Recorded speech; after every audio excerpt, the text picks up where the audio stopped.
जय श्री राम। आज की कथा है गरीब व्यक्ति का दान और अमीर व्यक्ति का दान। श्री कृष्ण भगवान का एक बहुत बड़ा भक्त हुआ, लेकिन वो बेहद गरीब था। एक दिन उसने अपने शहर के सबसे बड़े मंदिर गोविंद धाम की महिमा सुनी और उसका वहाँ जाने को मन उत्सुक हो गया। कुछ दिन बाद जन्माष्टमी आने वाली थी। उसने विचार कर कहा, हे प्रभु, अगर आपकी कृपा रही, मैं आपके साथ जन्माष्टमी गोविंद धाम में ही मनाऊंगा। गोविंद गोधाम उसके घर से बहुत दूर था। जन्माष्टमी वाले दिन वो सुबह ही घर से निकल पड़ा। उसके मन में कृष्ण भगवान को देखने का उत्साह और मन में भगवान के भजन गाता जा रहा था। जय जय श्री राधे कृष्ण, जय जय श्री राधे कृष्ण, जय जय श्री राधे कृष्ण। रास्ते में जगह जगह लंगर और पानी की सेवा हो रही थी। वह यह देखकर बहुत आनंदित हुआ और बोला, वाह प्रभु, आपकी लीला। मैंने तो सिर्फ सुना ही था कि आप गरीबों पर बड़ी दया करते हो। आज अपनी आंखों से देख भी लिया मेरे प्रभु। हे प्रभु, सब गरीब और भिखारी और आम लोग भी एक ही जगह से लंगर प्रसाद पाकर कितने खुश लग रहे हैं। वह भक्त ऑटो में जाकर बैठा और यह सब देखने लगा। उसने सबके देने पर भी कुछ नहीं लिया। तभी एक व्यक्ति उसके पास भोजन लेकर आया।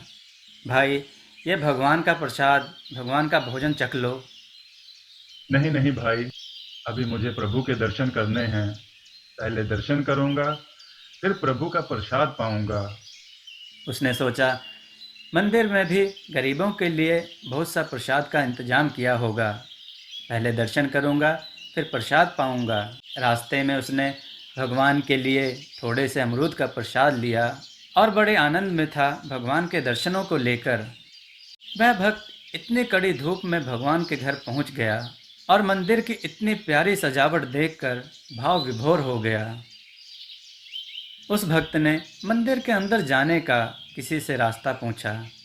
अरे भाई साहब, जरा सुनिए, मंदिर के अंदर जाने का कौन सा रास्ता है?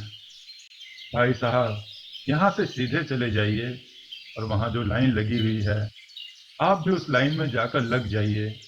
आपको दर्शन हो जाएंगे। वो भक्त भी लाइन में लग गया। वहाँ बहुत ही भीड़ थी, पर एक और लाइन उसके साथ ही थी, पर वो एकदम खाली थी। भक्त को बड़ी हैरानी हुई। कि यहाँ इतनी भीड़ और यहाँ तो बारी ही नहीं आ रही, और वो लाइन से लोग जल्दी जल्दी दर्शन करके जा रहे हैं। उस भक्त से रहा ना गया। उसने अपने साथ वाले भक्त से पूछा, भैया, यहाँ इतनी भीड़ और वो लाइन इतनी खाली क्यों है? और वहाँ सब जल्दी जल्दी दर्शन के लिए कैसे जा रहे हैं? वो तो हमसे काफी बाद में आए हैं, फिर भी दर्शन करके जा रहे हैं। मेरे भाई, यह वीआईपी लाइन है जिसमें शहर के अमीर लोग खड़े होते हैं। उस व्यक्ति की बातें सुनते ही उसकी आंखें खुली की खुली रह गईं। दोस्त, भगवान के दर पर तो क्या अमीर और क्या गरीब, यहाँ तो सब समान होते हैं। फिर ये दो लाइन कैसी? भाई, तुम बहुत भोले व्यक्ति हो।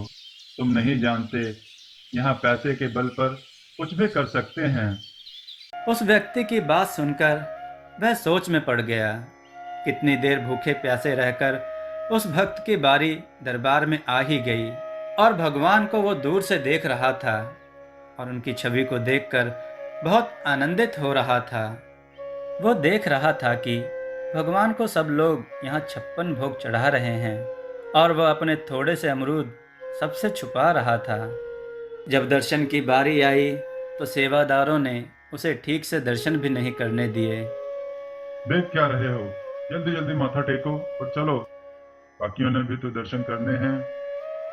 सेवादारों की बातें सुनकर उसकी आंखें भर आईं और उसने चुपके से अपने वो अमरूद वहां रख दिए और दरबार से बाहर चला गया।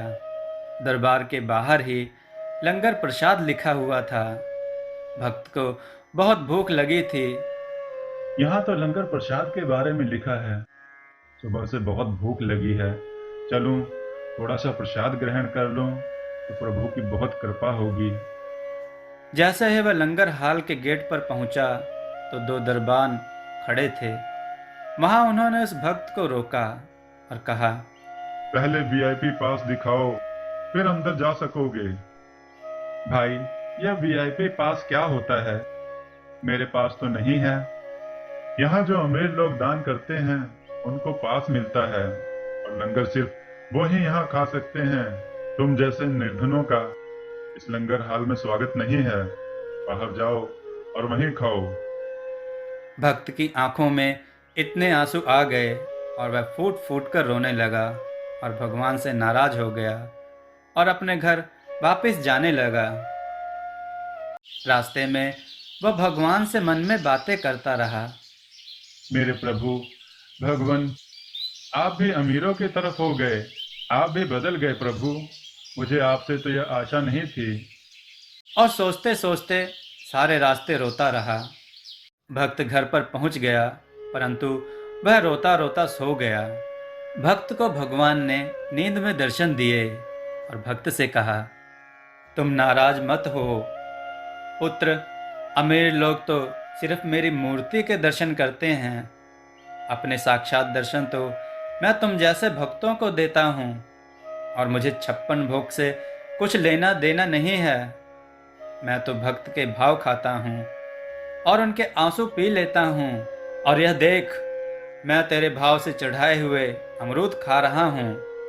भक्त का सारा संदेह दूर हुआ और वह भगवान के साक्षात दर्शन पाकर गदगद हो गया, और उसका गोविंद गोधाम जाना सफल हुआ और भगवान को खुद उसके घर चलकर आना पड़ा।